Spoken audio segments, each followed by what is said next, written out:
Church, we're going to go back to a few days before Easter. We're going to go back on what we celebrate as Maundy Thursday. Remember when we worshiped with our other disciples churches down at First Christian Church downtown on Maundy Thursday. Maundy Thursday remembers Jesus in the upper room with his disciples on the evening before his arrest, trial, and crucifixion.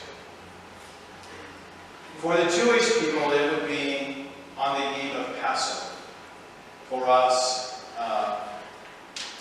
we were getting ready to celebrate Good Friday and then Easter. As Jesus is in the upper room with his disciples, they don't have a clue as to what the next day is going to bring. They're gathered around a meal. And it's Passover time in Jerusalem. And Passover time is a festival of deliverance from oppression in Egypt. And so, always at Passover time, hundreds of thousands enter Jerusalem, and tensions are at fever pitch. And the Jewish people ask themselves the question, if living under foreign domination, when will the domination end? In this case, in Jesus' world, when will deliverance from Rome be achieved? Jesus has just told the disciples, while sharing a meal, that he is going away from them. And Simon Peter's response is, say, "What, Jesus? Where are you going, Lord?" And Jesus says, "Where I'm going, you can't follow me." And then Jesus says to the disciples, "Don't let your hearts be troubled." Sure, Jesus. Easy for you to say. Don't let your hearts be troubled. After all, a few blocks down the street is Pontius Pilate and the 10th Legion of Rome. The temple, we can see it from the upper room. The temple has become a pawn of Caesar's chessboard. And Caesar Tiberius calls all the moves. And Joseph and Caiaphas, the high priest, has no choice but to abide. Outside in the streets, people are protesting. Revolutions mounting. There's no time like Passover to start a revolution, because that's what Passover celebrates. Revolution from the dominance of Egypt. Pilgrims from all over the Mediterranean world coming into the streets to celebrate like Husker fans trying to get out of Memorial Stadium after they've won a football game and a football championship. The streets filled with people rejoicing, a little wild, a little crazy. And then outside of the city of Jerusalem, the streets outside the gates would be lined with crosses, acting as Rome's billboards that say, "You better not cross Caesar, or this will happen." And this infuriated the people, as it would any of us witnessing this tragic horror show. And what do you say, Jesus? You're leaving? Where are you going? The disciples aren't impressed. But I don't think we would take the announcement any better than they would. Jesus says, "Don't let your hearts be troubled," and our response would be the same. Are you kidding me? Look around. Look outside in the streets. Read the newspapers. Jesus, there's violence everywhere.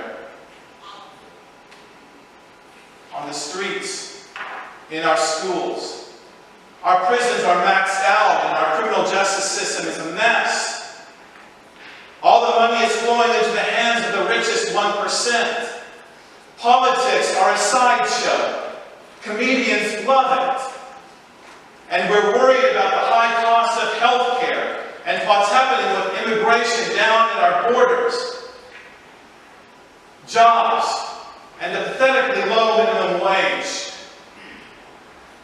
Our drug and alcohol problems are rising, and so is mental health. And clean air and water and global warming concern us. Excuse me, Mr. Jesus, what is there not to be frightened about?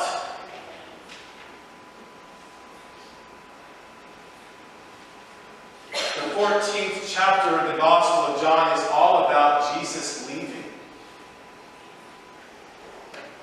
His departure from this life and going to be with God.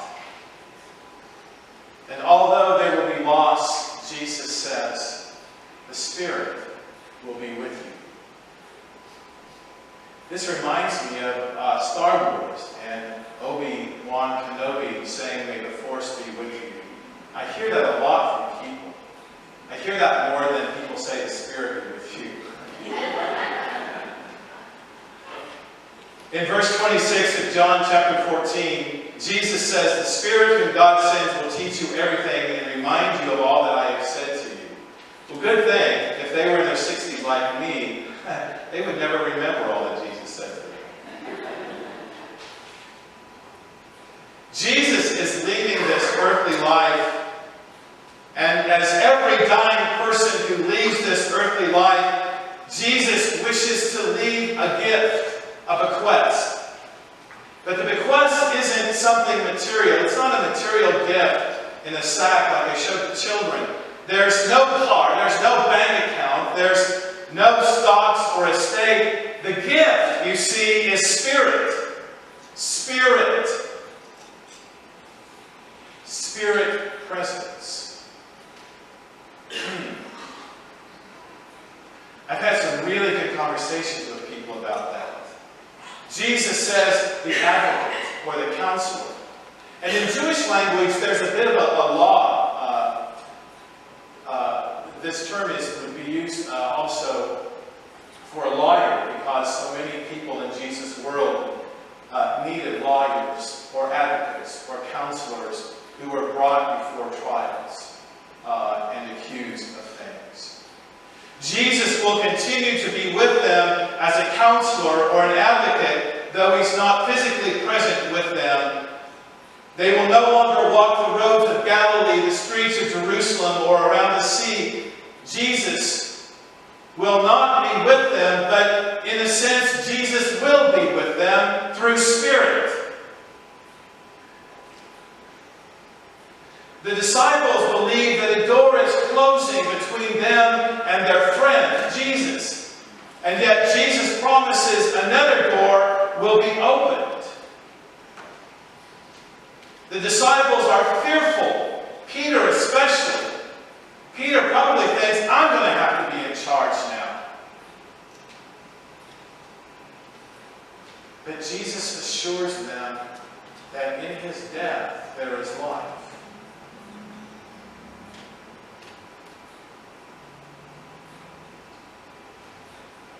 And then he says, my peace I give to you. Not as the world gives to you, but as I give to you. The gift is peace. The world in 33 AD needed to hear that. The world in 2019 needs to hear that. Peace I leave with you. My peace I give to you. My peace. Now that's especially important because in all of the first century, the Jewish people had to live under the domination of the Roman peace. And that peace comes through victory, as it does any empire that has ruled in any time, including the United States of America. Peace through victory.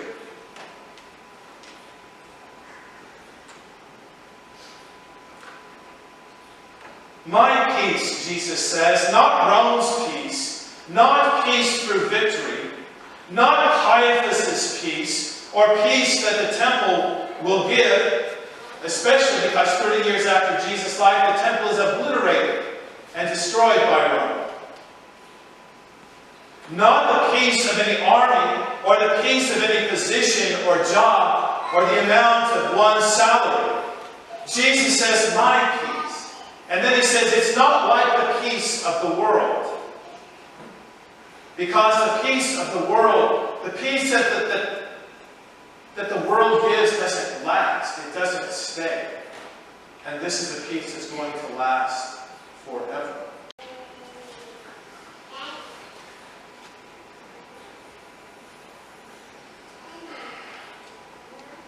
Our peace is pretty dependent on situations and circumstances. Whenever things are going quite well for us, we don't think too much about peace.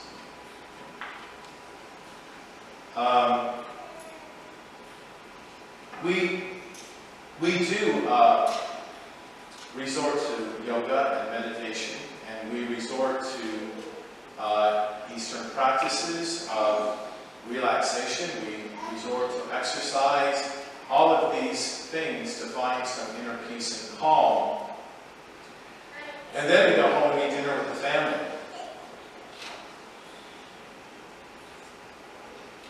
And we know peace doesn't last.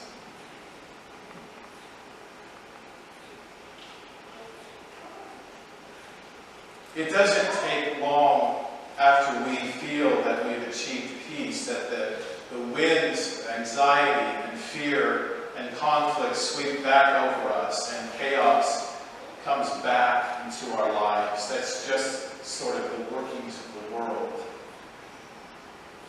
And then Jesus says, peace, my peace. And so peace, a peace that rises up in us, a peace that is so powerful that it overcomes fear. Because now Spirit is with us, and we feel the advocate, the counselor, the promised gift of the Spirit.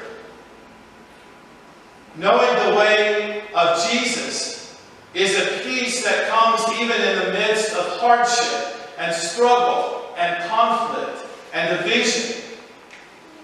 And even through that chaos, Spirit guides us, and we know in our hearts, like Jesus who faced the cross and death, that nothing can overcome that peace because Jesus is with us. It's one of the greatest teachings, but it's one of the hardest teachings of Jesus to accept and understand.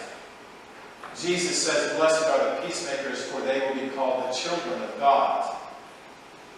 And St. Francis of Assisi once said, while you are proclaiming peace with your lips, be careful to have it more fully in your heart. That's a wise saying.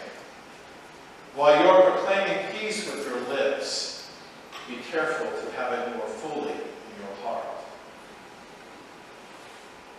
Church, when it ends with this word, we are not alone. We have each other. But we also have Spirit. We have our counselor, our advocate. We are gifted with the Spirit presence of Jesus, our Christ. And so, with Spirit's help, we can carry each other, and we can lead the world to discovering the past.